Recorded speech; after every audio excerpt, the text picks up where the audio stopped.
이 말씀을 준비하기 위해서 일주일 동안 묵상하면서 얼마나 보고 또 보고 또 묵상되어졌는지 몰라요. 이런 말씀입니다. 보라, 내가 도둑같이 오리니. 내가는 주님이 말씀하는 것이죠. 누구든지입니다. 아멘. 누구든지예요. 누구든지. 어떤 대상이 따로 있는 것이 아니에요. 누구든지예요. 어떤 자든지 다예요.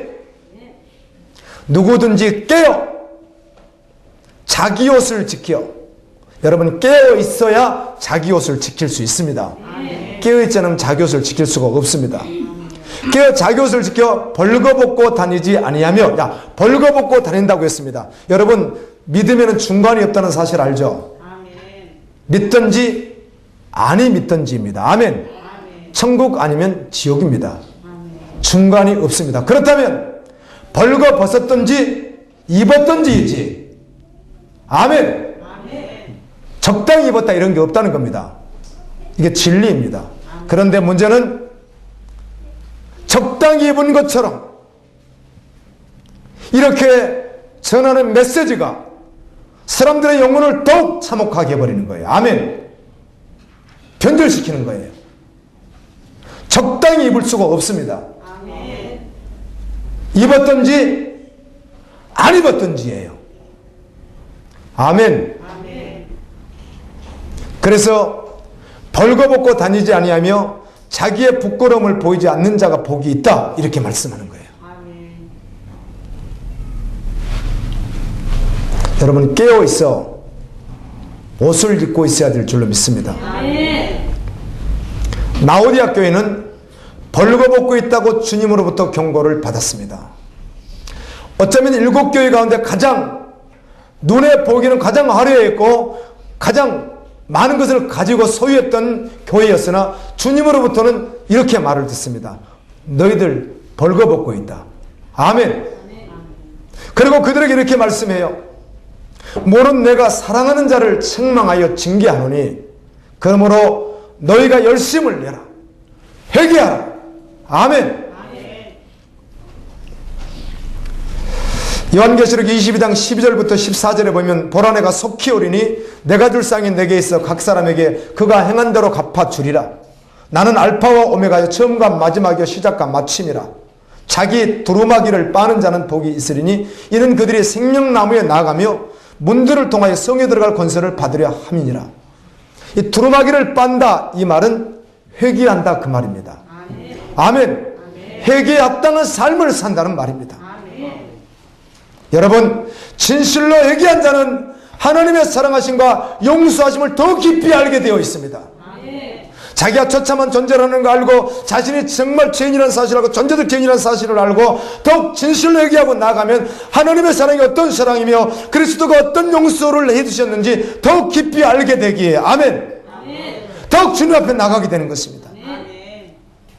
하나님께 죄인인 나를 얼마나 무한히 용서하셨는지 사랑하셨는지를 진실로 회개할 때 비로소 알게 된다는 겁니다. 제가 미국에 있는 어떤 증인의 설교를 이렇게 제목이 좋아서 12분으로 이렇게 만들어 놓은 거예요. 그래서 다 보지는 않고요. 제목이 좋아서 잠깐 앞에 한 2, 3분을 이렇게 딱 이렇게 보았는데 이런 내용이었어요.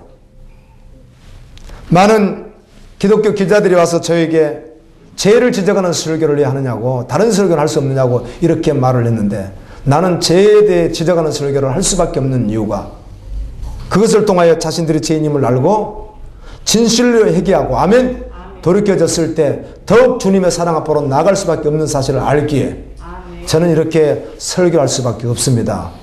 그렇게 말하는 설교자의 음성을 들어봤는데 저는 동의했습니다. 그렇지, 정말 진실로 회개하고 죄가 지적되어지고 절저하게 자기가 드러나고 나들나들 찍힌 자신의 모습이 정확하게 드러났을 때 비로소 주님의 긍휼과 사랑하심을 더욱 알 수밖에 없는 것이며 그래서 그분 사랑 앞에 나갈 수밖에 없는 것입니다. 무한히 그분이 나를 용서했다는 사실을 비로소 그때 철저하게 알 수밖에 없을 것이라는 거죠. 그러므로 잘못된 설교는 실체를 보지 못하게 해버립니다.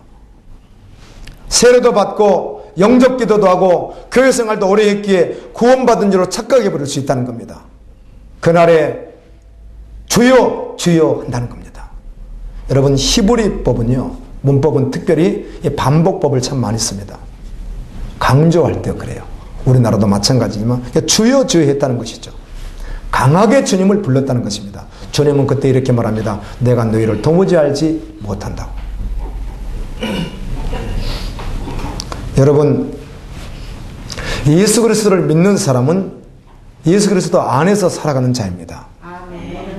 그 안에서 산다고 하는 말은 도무지 자신을 위해 살지 않고 예수를 위하여 산다는 말이에요. 나 죽은 십자가 지고 주님과 함께 죽은 그 십자가가 증거가 되었어요. 아멘. 나 죽었지. 나 애자 죽었지. 나는 완전히 죽은 자이지. 이제는 예수로 살지. 그것을 계속 기억하며 그 십자가를 지고 자신의 욕망과 꿈과 안락한 모든 것을 다 내려놓고 아멘. 예수를 따라가는 것이에요. 나라마다 경제 사정이 다르고 문화가 다릅니다.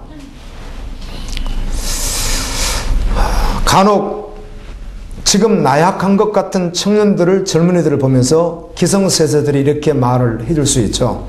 우리가 살던 시절은 말이야 참 혹독했지.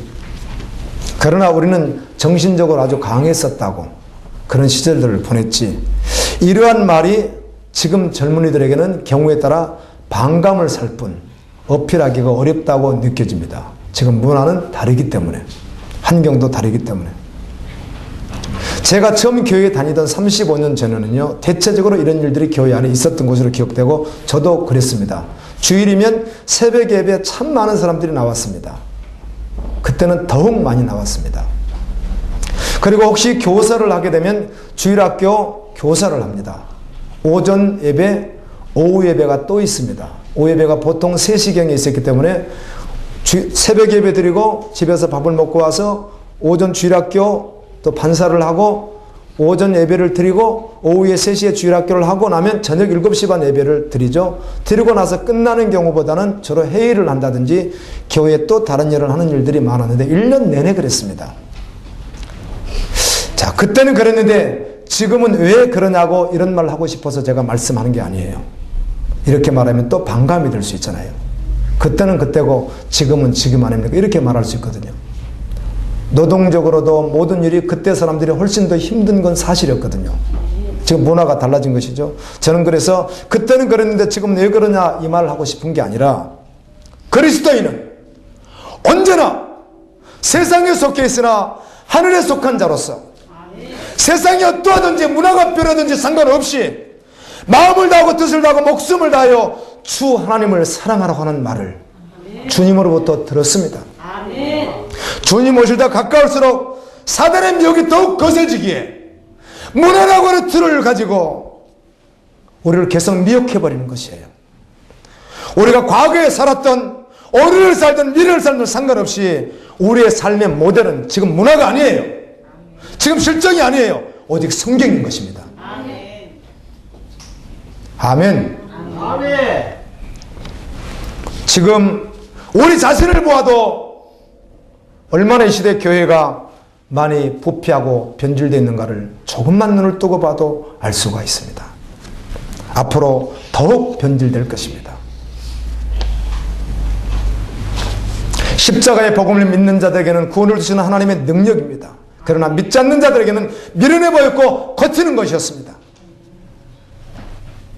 주님 오실 때가 다가오면서 실제적인 성경 말씀이 비진리의 조롱을 당하고 있고 더욱 당하게 될 것입니다. 그렇게 어떻게 살아? 그렇게 살라고 설교하는 것은 잘못되었지. 이런 말들을 계속 들어야 하는 시대에 우리가 살고 현재도 그렇게 살고 있습니다. 그러나 끝까지 견디는 자는 구원을 얻게 될 줄로 믿습니다. 주님은 바울의 입술을 통하여 이렇게 말씀했습니다.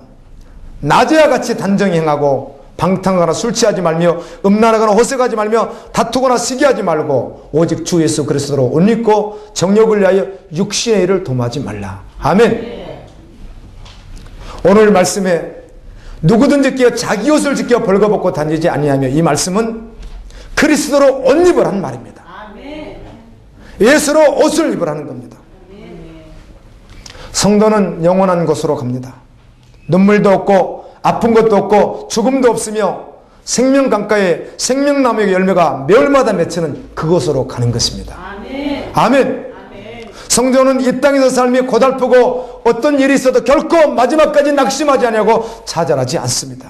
아멘. 성도 이름은 생명책에 기록되어 있습니다. 아멘. 그렇게 우리는 신앙의 증인들, 신앙의 삶을 살아갔던 증인들의 삶을 우리가 듣게 되면 감동을 받을 때가 있습니다. 1924년 파리에서 올림픽이 있었습니다. 파레 올림픽이라고 그래요. 그때 22세에 된 에릭 니들이라고 하는 형제가 있었습니다. 이분은 선교사 아들이기도 했습니다. 아버지가 중국 선교사이었거든요. 이 형제는 육상 100m 달리기 선수였으며 강력한 우승 후보였습니다. 영국을 대표한 선수였습니다. 그런데 그 경기가 주일에 열리는 겁니다.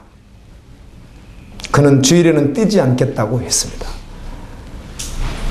영국 사람들뿐만 아니라 이 사실을 접한 육상에 관심 있는 전 세계 사람들은 그를 이해하기가 어려웠습니다. 아니 그거 한번 뛰면 되는 거지. 아주 편협한 사람이야. 편협한 그리스도인이다. 아주 편견에 잡힌 그리스도인이다. 또 경우에 따라서는 영국을 빛낼 수 있는 귀한 자를 피했기에 매국노다라고 하는 각종 비난을 받아야 했습니다. 그러나 끝내 뛰지 않았습니다. 에릭 니들은 주 종목이 아닌 400m 달리기에 출전했습니다. 당시 400m 달리기 우승 후보는 인터넷에 들어가 봤더니 미국 선수 이름, 스위스 선수 이름이 다 기록되어 있더라고요. 그들이 우승 후보였더라고요. 출발 신호가 떨어지자 에릭 니들이 100m 달리듯이 질주를 하는 거예요. 사람들이 걱정하기 시작했습니다. 저 사람 400m 뛰기도 전에 쓰러져 죽겠네. 1등은 고사하고 이렇게 다 걱정하고 있는데 그는 400m 결승전을 1위로 골인했습니다. 그는 이렇게 말했습니다. 200m는 내 힘으로 뛰었습니다. 그러나 나머지 200m는 믿음으로 뛰었습니다. 주님 은혜로 뛰었습니다. 그는 그것을 다 내려놓고 24세 올림픽이 끝난 2년 후 24세 나이에 당시 정말 위험한 나라 중 하나였던 중국 선교사로 들어가게 됩니다. 그래서 선교 활동을 하다가 2차 세계대전이 끝나기 전 몇 년간 한 1800명 정도 그리스도인들도 포함된 수용되어 있는 일본군 지하 ACN이라고 하는 수용소에 수감되어서 마지막까지 복음을 전하고 헌신하다가 1940년 추운 겨울날 주님 품으로 갔습니다. 그때 나이가 44세였습니다. 우리는 지금 무엇을 하고 있는지 저와 함께 묻고 싶습니다. 우리는 지금 무엇을 하고 계십니까? 여러분, 매일의 삶은 과정이 될 수 없습니다. 나는 앞으로 무엇인가 하기 위하여 지금 과정이 있다고 생각할 수 있지만 그럴 수 없습니다. 주님 앞에서 삶이기 때문입니다. 아멘. 그래서 지금 이때가 주님 앞에서 실제인 것입니다. 증인은 자신을 위하여 살지 않습니다. 아멘. 과정 속에 있지 않습니다. 여전히 지금 주님 앞에 있습니다. 아멘. 주님을 위하여 그래서 오늘을 사는 것입니다. 아멘. 어떤 성취를 위해서 무엇을 희생시키고 주님 일도 뒤로 하고 지금 가는 것이 아니라 지금 오늘의 실제인 것입니다. 아멘. 그리스도인은 그리스도 안에서 사는 것입니다. 아멘. 썩어질 육신의 것 벗어버리고 그리스도의 옷을 입고 사는 자인 것입니다. 아멘. 16절에 세영이 히브리어로 아메게돈이라는 곳으로 왕들을 모으더라. 17절 일곱째 천사가 그 대접을 공중에 쏟음에 큰 음성이 성전에서 보좌로부터 나서 이르되 되었다 하시니 일곱째 대접을 쏟으니까 되었다 이런 음성이 들렸습니다. 18절에 보면 번개와 음성들과 우레소리가 있고 또 지진이 있어 얼마나 큰지 사람의 땅에 있어온 이래로 이같이 큰 지진이 없었더라. 여기 번개, 음성, 우레소리 큰 지진은 계시록 11장 19절에 보게 되면 마지막 재앙을 준비하기 위해서 마지막 전쟁을 준비하기 위해서 하나님께서는 마지막 보루로 남겨놓은 무기들입니다. 이 말씀이 욥기서에도 기록이 되어 있습니다. 전쟁의 날을 위하여 이것들을 남겨두노라. 욥기서 38장 23절은 그렇게 기록하고 있습니다. 큰 성이 세 갈래로 갈라지고 바벨론입니다. 만국의 성들도 무너지니 큰 성 바벨론이 하나님 앞에 기억하신 바 되어 그의 맹렬한 진리의 포도잔을 받으며 각 성도 없어지고 산악도 간 데에 없더라. 또 무게가 한 달란트, 여기 한 달란트는 어떤 번역은 1톤이라고 번역했습니다. 그래서 제가 이것 때문에 어제 인터넷에 들어가 가지고 이 폭탄의 무게들을 제가 한번 찾아보니까 이게 또 제가 정보 지식이 부족하고요. 또 무게가 각각 다르더라고요. 배에 장착된 거, 또 육지에 있는 거, 비행기에서 또 투하시키는 무기들, 이런 무기들 톤이 뭐 어떤 건 굉장하고요. 뭐 몇 킬로부터 시작해서 수천 톤까지 있더라고요, 이게. 그런데 오늘 이 말씀은 1톤 정도 되는, 사실은 1달란트는 이 단위를 계산할 때 쉽지가 않습니다. 추정밖에 할 수 없는 거예요. 그러니까 약 60kg 정도 되지 않는가, 1달란트를 이렇게 보는 것인데 어떤 번역 성경은 1톤이라고 번역을 했어요. 우박이 1톤. 요한이 본 것은 어쩌면 무엇일 수 있죠? 폭탄일 수 있다는 것이죠. 요한이 본 것은 이게 땅에 쏟아져서 완전히 세상이 끝이 나버리는 이런 말씀이 오늘 16장 말씀입니다. 하나님의 마지막 진노, 마지막 심판, 7 대접 재앙이 땅에 쏟아집니다. 땅에 있는 자들에게 쏟아집니다. 이때 성도들은 이 땅에 없다고 했습니다. 혼인잔치에 주님과 함께 있다고 말씀했습니다. 그래서 요한계시록에는 특별히 땅에 있는 자들의 불행에 대한 말씀을 계속 말씀해 줍니다. 주님이 구름 타고 오실 때 그 찌른 자들도 볼 테인데 땅에 있는 모든 족속이 그로 말미암아 슬피 울며 애곡한다는 겁니다. 구원받지 못한 자들입니다.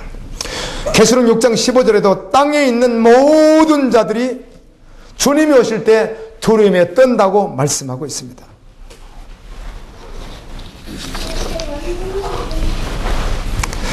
여러분, 오늘 이 16장 말씀은 장차 될 일입니다. 아멘.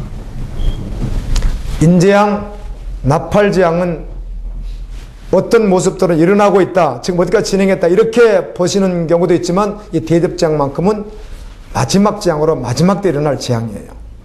반드시 일어납니다. 계시록 1장 19절은 이렇게 기록합니다. 그러므로 내가 본 것과 지금 있는 일과 장차 될 일을 기록하라. 장차 되어질 것입니다. 그렇다면 이 말씀의 성취는 언제쯤일까? 주님 오실 때는 언제쯤일까? 마지막 이 대접재앙이 임할 때는 언제쯤일까? 연월치를 하나님께서는 정해놓고 계시죠. 우리는 알 수가 없습니다. 그래서 오늘을 살아가는 그리스도인들이 이 말씀이 나와 상관이 있을까? 이렇게 생각할 수 있다는 것이죠. 이게 나와 어떤 상관이 있는 것인가? 어쩌면 무시해버리고 없는 것처럼 살아갈 수도 있습니다. 묵상하는데 이런 생각이 들었습니다. 이 말씀을 기록한 예수님의 제자 요한은 지금 어디에 있죠? 예수님의 제자들과 선지자들, 구약시대 때 성도들은 지금 어디에 있을까요? 무엇을 하고 있을까요? 잘 알 수가 없어요. 그런데 특별히 구약시대 때 살았던 하나님의 사람들이 지금 무엇을 하고 있다는 말씀이 성경에 기록된 내용들이 있어요. 이걸 참고하는 겁니다. 그들이 뭘 하고 있을까? 에녹은 죽음을 보지 않고 들음을 받아 천국에 갔습니다. 에녹의 아들이 무두셀라인데 에녹이 65세에 낳거든요. 그리고 300년 동안 동행하는데 어떤 분들은 이 무두셀라 이름 뜻에 대해서 여러 가지 학설들이 있어요. 그런데 제가 알고 있는 지식 범위에서는 한 사람의 학설이 맞지가 않아요. 학자들이 그 히브리어로 무두셀라라고 하는 이름 뜻이 무엇인가, 이것에 대해서요.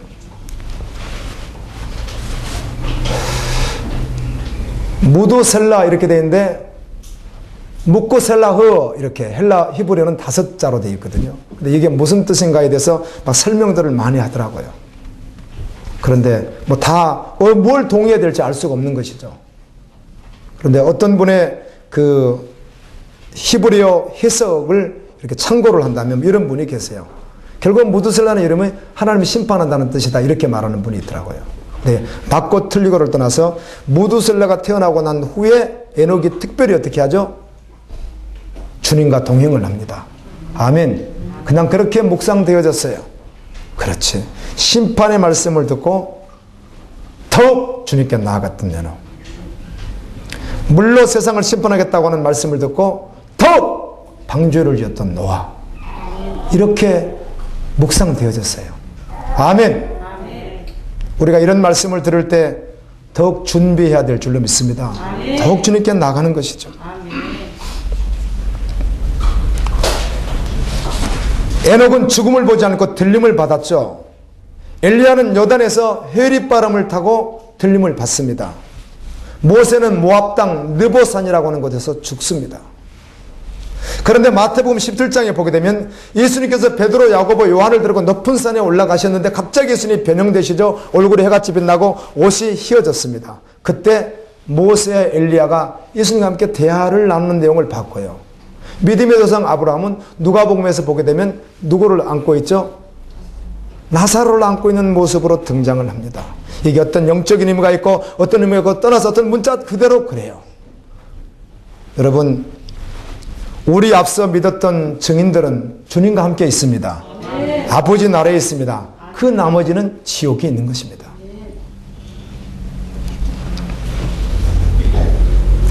오늘 이 말씀이 그래 나와 무슨 상관이 있는가 이럴 수 있겠으나 이 땅을 떠나면 영원한 세계가 있습니다. 아멘. 여러분, 대접이 땅에 임할 날이 멀지 않았습니다. 우리는 이 땅에 남는 자가 되지 않아야 된다는 것보다 더 중요한 일이 없는 거예요. 아멘. 아멘. 내가 이 땅에 남는다는 것보다 남지 않아야 된다는 것보다 더 중요한 그 어떤 것도 존재하지 않는 거예요. 계시록 22장 20절에 이것들을 증언하신 이가 이르시되 내가 진실로 속히 오리라 하시거늘 아멘 주 예수여 오시옵소서. 아멘. 어제도 밤새에도 사건 사고로 많은 사람이 죽었습니다. 그 사건 사고로 죽은 사람들의 문제가 당장 내 문제는 아닐 수 있습니다. 그러나 모든 인생에게 임할 일이거든요. 아멘. 오늘 증거된 이 말씀은 적어도, 오늘 요한계시록 10장 이 말씀은 적어도 어제 그리고 밤에 세상을 떠난 사람들에게 있어서는 영원한 진리였어요. 아멘. 그것이 그들의 운명이었어야 한다고요. 세상에서 무엇을 구하고 어떻게 살았든지 그들에게 있어서 가장 소중하고 가장 본질적이고 가장 전부여야 했던 것은 오늘 이 말씀이었다고요. 아멘. 이것을 믿는 자라면 동의하지 않을 수 없는 것입니다. 아멘. 아멘. 아멘. 우리는 적어도 주님을 믿기에 이 말씀을 동의할 수밖에 없습니다. 아멘. 어제 떠난 그들, 밤새 떠난 그들에게만 이것이 진리요 전부가 아니라 오늘 살아있는 우리에게 우리 운명이어야 되고 우리의 전부여야 되고 우리의 생의 목적이 되어야 된다는 거죠. 아멘. 그 이상 이하도 없는 것입니다. 아멘. 주님 앞에 설 날이 점점 다가오고 있습니다. 아멘. 주님 맞이할 준비만 되어 있다면 그 어떠한 일도 두려울 것도 없고 초조할 것도 없습니다. 아멘. 병들어도 실패해도 상실해도 그 어떤 것도 불안할 초조할 이유가 될 수 없다는 것입니다. 아멘. 그러나 주님 앞에 서는 것이 사실임에도 불구하고 준비되어 있지 않다면 두려울 수밖에 없는 것이고 초조할 수밖에 없고 불안할 수밖에 없는 것입니다. 여러분에게 이렇게 묻고 싶습니다. 저와 여러분에게 주님이 이렇게 한번 또 물으실 수 있다고 생각합니다. 오늘 준비되어 있느냐고. 하나님,